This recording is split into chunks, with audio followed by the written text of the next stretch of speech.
We're gonna switch it up here.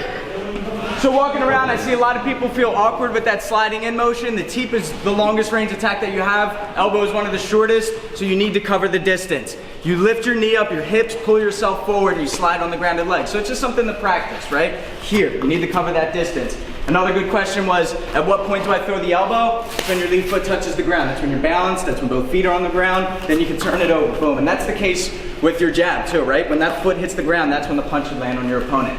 Okay, make sure both feet are on the ground. Next one that we're gonna do with Justin is completely different, all right? So we're gonna do a no pivot round kick to the body. All right, this one that Bazooka Joe Valtellini does. So I'm gonna turn here, and the reason I'm not pivoting and trying to kick through his body and chop him in half is because I'm setting up a Superman punch. So I need to keep my rear shoulder back. If I turn it all the way over, there's nothing here. It's like a jab, right? But if I keep the shoulder back, then I can come in. It's gonna be a little tough for Justin to get his hand up quick.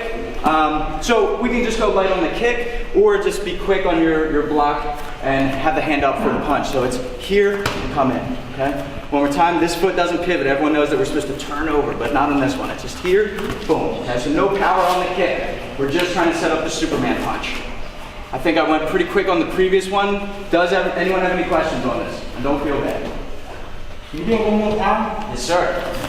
All right, so I throw the right kick to the body, and I gotta pull the shoulder back to get a little more hump, a little more power on it, right? Step in on the grounded foot so I can cover the distance. Again, my leg is longer than my arm, so I gotta step in, boom. And the Superman punch, you know, popularized by the GSP and Josh Thompson in MMA, but Muay Thai fighters have been doing it way before those guys. All right, so you need to cover the distance, and it's not about going up high, right? It's not, who's that wrestler that does this? All my videos, Roman Reigns, everyone's like, oh yeah, he does the best Superman punch. He does not, it's like this. You know, he jumps down for show. So we just need to cover the distance. It's about getting in close. So just skip, your foot comes like a centimeter off the ground. To kick, I step in, boom. You see the timing is his heel kicks back as his arm comes forward. It's counterbalance, right? But on this one too, I always say never lean on any of your punches. On this one, you can lean because your heel's going back over, your shoulders are coming forward. So you give him a little more extension, a little more power. Don't worry about it being like here, right? The more you kick the heel back, the more your shoulders will come forward. Cool. Any questions? All right, let's do it.